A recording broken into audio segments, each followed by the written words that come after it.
Good afternoon, everyone. You might have noticed there have been some changes to my channel. It's now called The Real Life with Jennifer Woods, and you might notice I have a new theme song and a new look to my videos. I've started using Magic Media, which is basically a text-to-image AI generator via the platform Canva. I'm a paid pro member, and it truly is worth it for me, so I recommend that.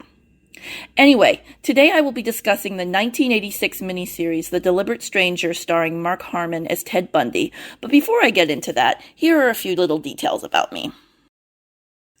I am an admin on the fan pages Lifetime Movie Club and Lifetime Movie Channel on Facebook.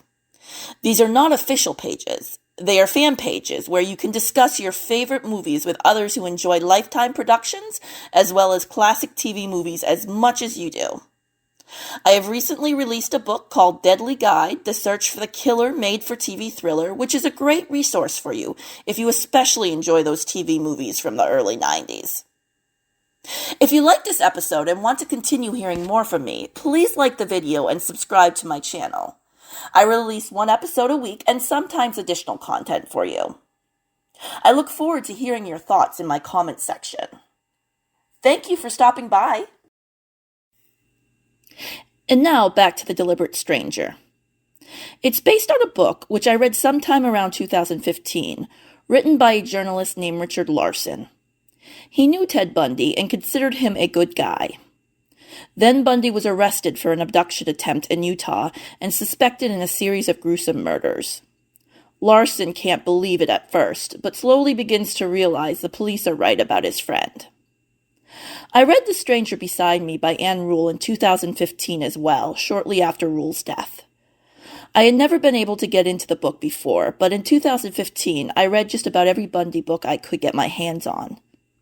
And more came out over the next few years that I read as well. There have been many Bundy movies made over the years. There was Ted Bundy, which came out in 2002. I saw it years ago when I worked at Blockbuster, and I just aged myself there, I know. I didn't care for that movie. I seem to remember it feeling a bit voyeuristic, but it was so long ago, so don't hold me to that. There was Ann Rule's The Stranger Beside Me, based on her book, and starring Barbara Hershey.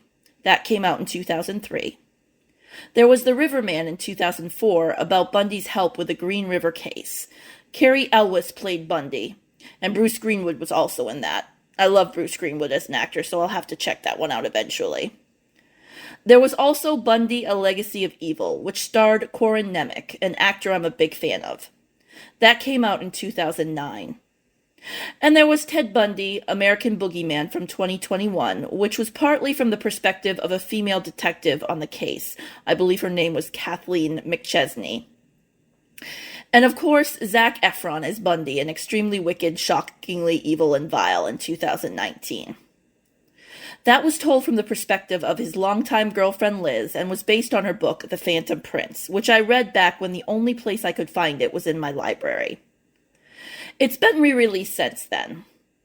The Deliberate Stranger also shows Bundy's girlfriend's point of view as she starts putting the pieces of the puzzle together. For example, finding plaster of Paris in his bathroom medicine cabinet, and hearing about the suspect named Ted who drives the same kind of car and is wanted on suspicion of murder. As far as I can tell, The Deliberate Stranger was the first of the Bundy movies, and it was probably one of the most comprehensive of them all, if not the most comprehensive one. Being 3 hours long probably helped. And another interesting thing is I'm pretty sure it was mentioned in Cruel Doubt in passing, which was a miniseries starring Gwyneth Paltrow and her mother Blythe Danner. There was a scene where the mother Blythe Danner is talking about having seen a movie on TV about Ted Bundy, and this was in the 80s, so I'm pretty sure that she was referring to Deliberate Stranger.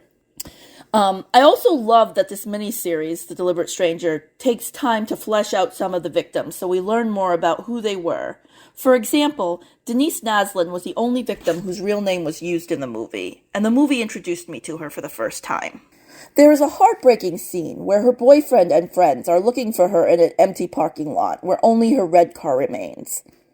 And then her boyfriend goes to deliver the troubling news of her disappearance to her mother, Eleanor, who was played by the brilliant actress Rita Zohar. Eleanor Rose gives a speech about how she gave her daughter a car so that she wouldn't have to get rides from strangers looking to harm her. She goes over all the possible benign scenarios of where her daughter could be as she struggles to keep her composure and ultimately fails. I've seen Zohar before. She was a Holocaust survivor in the episode of Seventh Heaven called I Hate You. When her character in that episode spoke about her experience at a concentration camp to a classroom full of middle schoolers, I just wanted to sob like a baby.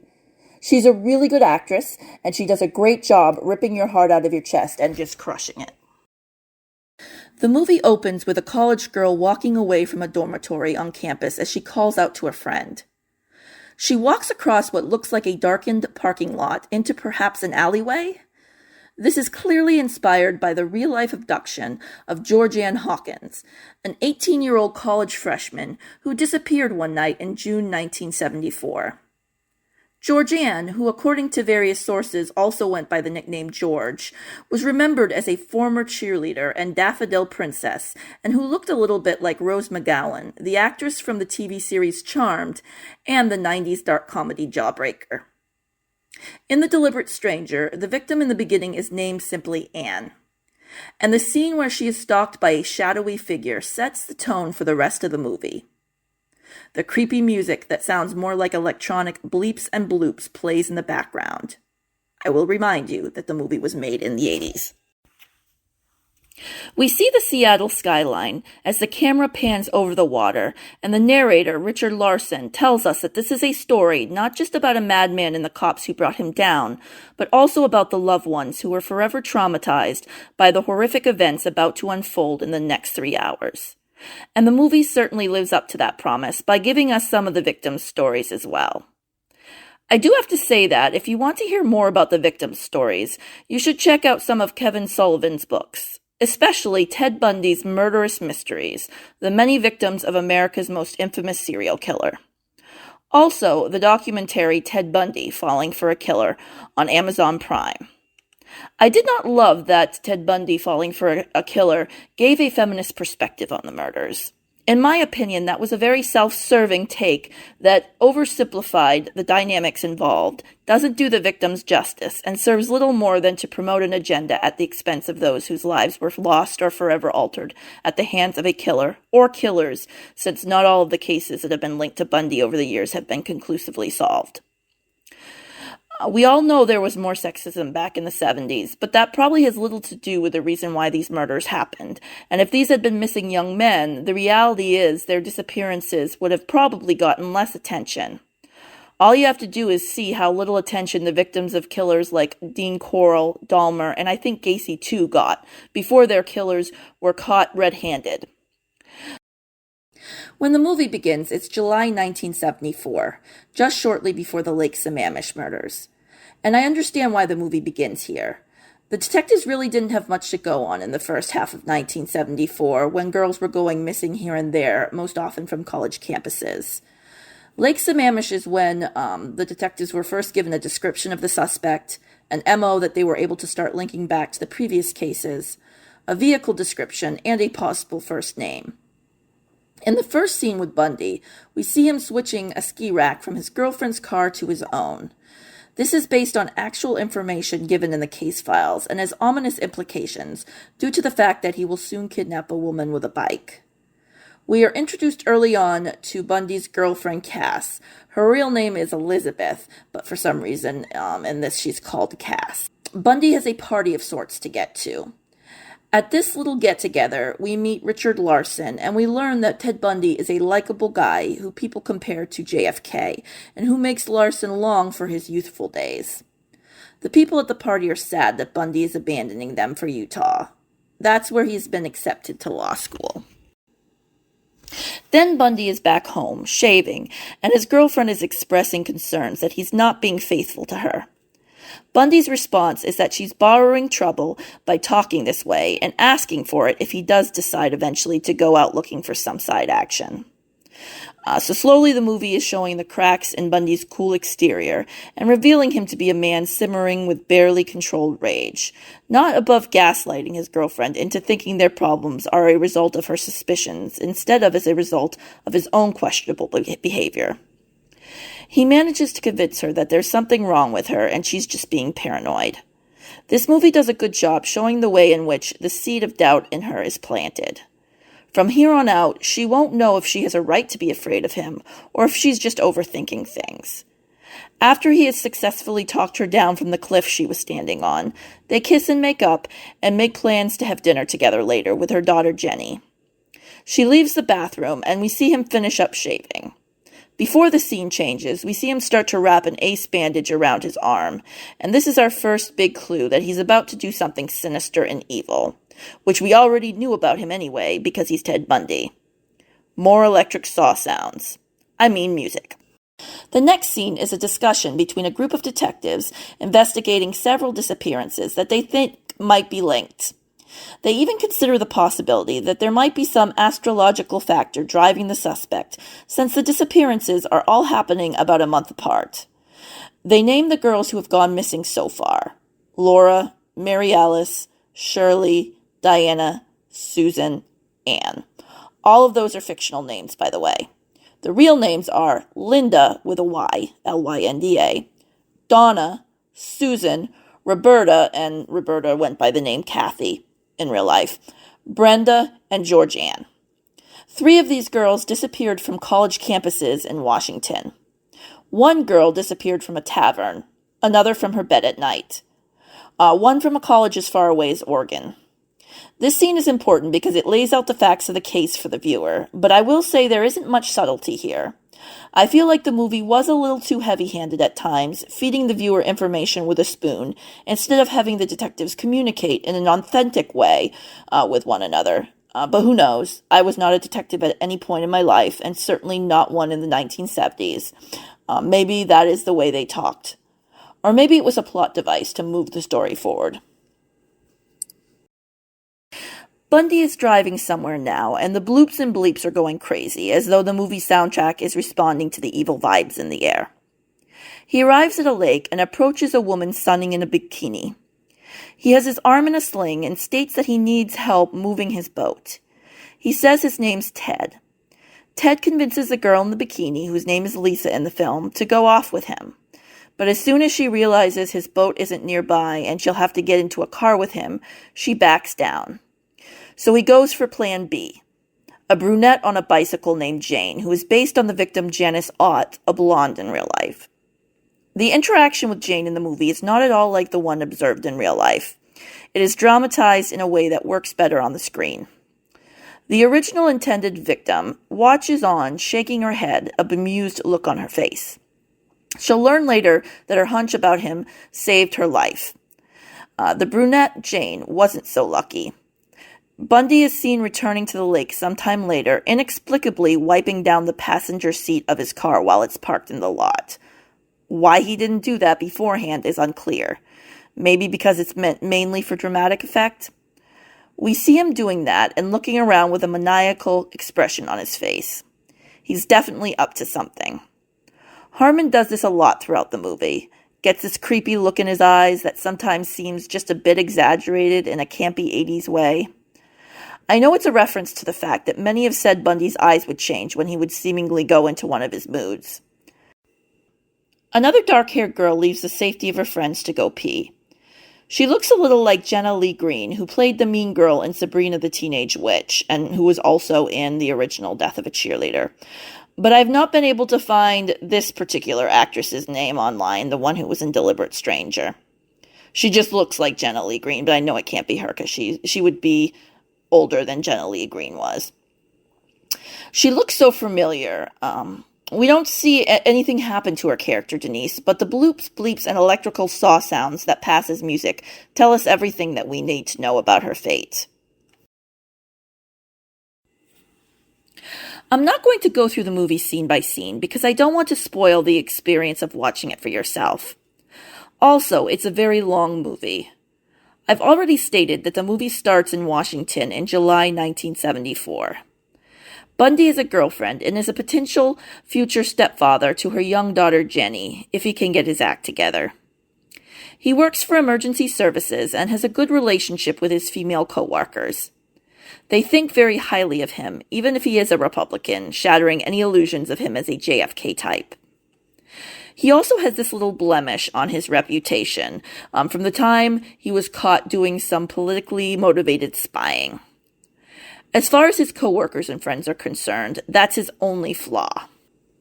From an investigation perspective, we get a look at what the detectives, Robert Keppel, Sam Davies, and Roger Dunn, had to work with in Washington. Roger Dunn is played by an actor, John Ashton, whom I recognized as Del Stainer in the miniseries I Know My First Name is Stephen. Keppel is played by Frederick Forrest, and Sam Davies is played by M. Emmett Walsh. Their dialogue pretty much perpetuates the myth of the killer targeting girls with long hair parted in the middle, despite the fact that one victim had bangs in her photos, and there would be others to follow who didn't quite fit that mold.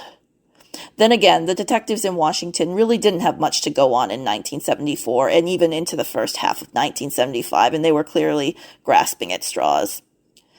The first half of the miniseries ends with the discovery of a skull on Taylor Mountain. The second half begins with the police hunting for more evidence and locating the skulls of several more victims. In total, there were 4 skulls recovered from that location, and they belonged to the victims Lynda, Susan, Roberta, and Brenda. In the movie, those victims were named Laura, Shirley, Diana, and Susan. Susan in the movie referred to victim Brenda. So at this point in this movie, the only 2 Washington victims who remain missing are Donna, who was named Mary Alice in the movie, and Georgann, who was named Anne in the movie.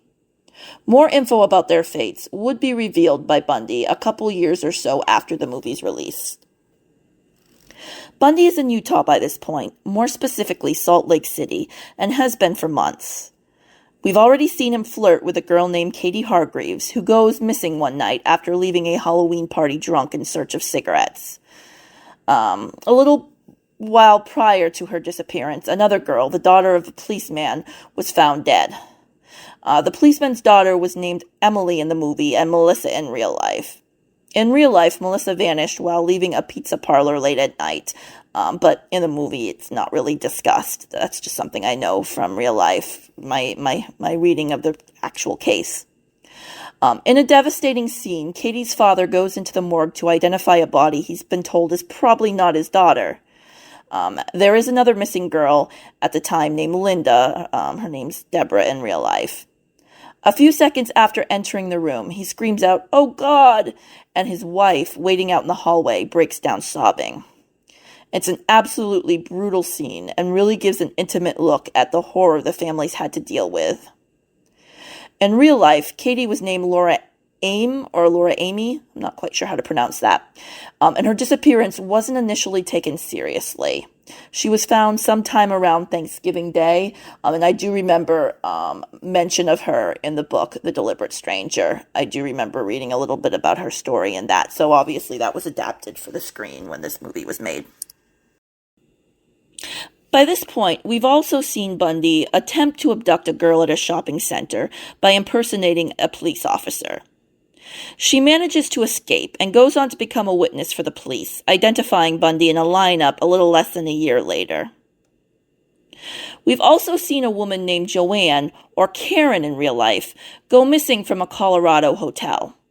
I think this is the only time in the movie where we see Bundy dump a dead body. She was one of the few bodies that was found before they became skeletonized in real life. For the most part, with the exception of the sorority house murder later on, we see no violence in this movie, and little more than a skull here and there. The movie does a good job of focusing on the humans involved and less on the shocking details of the crimes. But keep in mind, this movie came out when Ted Bundy was still on death row. He gave several confessions just before his execution, which was in January 1989 when he was executed, so many of the details were likely not as widely known in 1986. We, as the viewer, also have seen Bundy's happy Christmas celebration with his girlfriend and her family, and the double life he has continued to lead, even after moving away from his loved ones. Bundy is finally apprehended in August 1975 for attempting to evade an officer during a late-night traffic stop. Bundy did eventually pull over, and the officer found suspicious items in his back seat and handcuffs in his trunk. A detective in Utah calls up the police in Washington just to let them know they've arrested a man named Ted Bundy, and that's when they learn that Bundy is also a suspect in a string of homicides in Washington. That's when things start clicking together for both states. Detective Mike Fisher starts communicating with them as well because he has 3 cases in Colorado he is working on with a similar MO. Fisher is played by Ben Masters, and I think he looks a lot like Robert Urich. The movie covers so much ground that it completely skims over some things, but it gives a solid overview of the case, and many of the important details are included, such as the fact that Bundy liked to stop for gas near the locations where girls went missing in Colorado.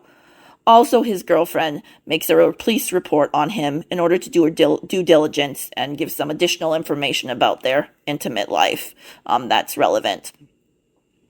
The movie does go into details about the computer system the Washington cops used to help streamline the investigation. That was a big deal for them at the time. And the movie covers the first trial, the 2 escapes, and it shows a brutal scene where Bundy kills 2 sorority girls in their sleep, injuring a few more. It only touches on the final murder. Bundy's last victim was 12-year-old Kimberly Leach. In the movie, they show him watching her from his vehicle as she plays jump rope in the schoolyard. In the final statements at the end of the movie, she is referred to as Lee Fletcher. The movie rushes the ending. Bundy is sentenced to death, but there isn't much preamble before getting him to that point. After watching this movie for the first time, probably sometime in the late 90s, I became a bit of a fangirl for Mark Harmon. I went out and watched several of his other movies. Those included Fourth Story, about a woman who hires a private investigator to locate her missing husband. The woman is played by Mimi Rogers. And also Prince of Bel-Air, in which he starred as a pool guy opposite Kirstie Alley. And that's not to be confused with Fresh Prince of Bel-Air. Prince of Bel-Air is a TV movie.